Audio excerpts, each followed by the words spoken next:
کسی ایکسپرٹ، کسی گراؤنڈ کے آدمی کی یہ بات ہوتی ہے کہ جب وہ کوئی میسج دیتا ہے تو یہ کہتا ہے کہ یہ میسج انفارمیشن کے لیے نہیں ہے، صرف یہ میسج امپلیمنٹ کے لیے ہے، اس کی اپلائی ہونا چاہیے۔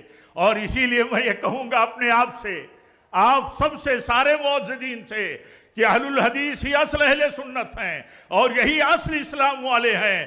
ہم اگر حقوق انسانیت کو جانتے ہیں اور اسی طرح حقوق اہل ایمان کو جانتے ہیں، اہل علم کو جانتے ہیں اور اسی طرح علماء کو جانتے ہیں، جماعت اور جمعیت کو جانتے ہیں، تو اس کو برتنا ضروری ہے، برتنا۔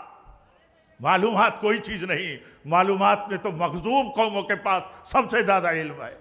تو یہ اہم میسج ہے۔ اور 1 منٹ میں اپنی بات ختم کروں گا۔ ناظم اسٹیج آگے مجھے 10 منٹ کا وقت بارہ دیا تھا آپ نے، لیکن بہت تھا۔ میں تو درخواست کر رہا تھا اپنے ذمہ داروں سے کہ میرا وقت زیادہ مفید جن کو بولنا ہے انہیں دیا جاتا تو مجھے زیادہ خوشی ہوتی، لیکن کانفرنس میں شریک تھا اور حکم کا پابند ہوں تو مجھے حاضر ہونا پڑا۔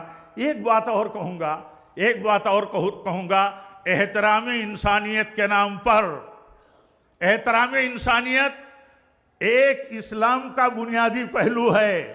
اس کے تصور کو واضح کرنا، اس کے دائرے کار کو واضح کرنا اہل علم کی بنیادی ذمہ داری ہے، بلکہ فریضہ ہے۔ احترام انسانیت اسلام کا ایک بنیادی پہلو ہے، اس کے دائرے کار کو واضح کرنا بہت ضروری ہے، بڑا نازک پہلو ہے۔ موضوع جیسے وقت کے تقاضے کا سب سے اور بڑا بنیادی اور اہم موضوع ہے، ویسے اس کے پہلوؤں پر نظر رکھنا، غور کرنا، اس کو سمجھنا سمجھانا اس سے زیادہ اہم موضوع ہے۔ کہیں احترام انسانیت کے نام پر عقیدہ برباد نہ ہو، توحید برباد نہ کی جائے، ولا اور برا کے اصول کو ختم نہ کر دیا جائے اور کھیل بنا دیا جائے، احترام انسانیت اور رواداری کے نام پر دین کا تلاعب ہونے لگے۔ یہ بہت نازک مسئلہ ہے، اس لیے میں اپنے علماء سے، اپنے دعات سے، جماعت کے ملک اور بیرون ملک کے ذمہ داروں سے جو دعوت اور اسلام کی دعوت اور مزاج کی نزاکتوں کو سمجھتے ہیں، اس کے دائرے کار پر بات کریں تاکہ لوگ اور ہم سمجھ سکیں کہ احترام انسانیت کا معنی کیا ہے۔ دنیاوی مسئلوں میں، دنیاوی معاملات میں احترام انسانیت کا تقاضا یہ ہے کہ سب برابری ہو، عدل ہو، انصاف ہو، حسن سلوک ہو، اخلاق اور مروتیں ہوں، ظلم نہ ہو، کسی پر ظلم نہ ہو۔ ہمارے نبی صلی اللہ علیہ وسلم نے بات کہی ہے، میں دوسرے دھرم کے گروؤں اور ایکسپرٹ سے کہوں گا کہ اللہ کے نبی نے فرمائی ہے یہ بات کہ ظالم کے خلاف کافر اور نان مسلم کی بد دعا قبول ہوگی اگر ظالم مسلمان بھی ہو۔ ظالم مسلمان بھی ہوگا تو غیر مسلم کی بد دعا اس کے خلاف قبول ہوگی۔ اسی سے آپ سمجھ سکتے ہیں کہ اسلام کے ہاں انسانیت کے ساتھ عدل اور ان کے خلاف ظلم سے بچنے کی کتنی بنیادی تعلیم ہے۔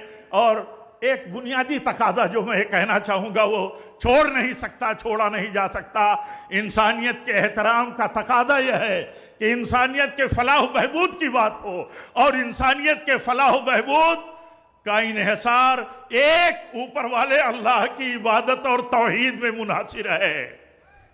یا ایھا الناس قولوا لا الہ الا اللہ تفلحوا۔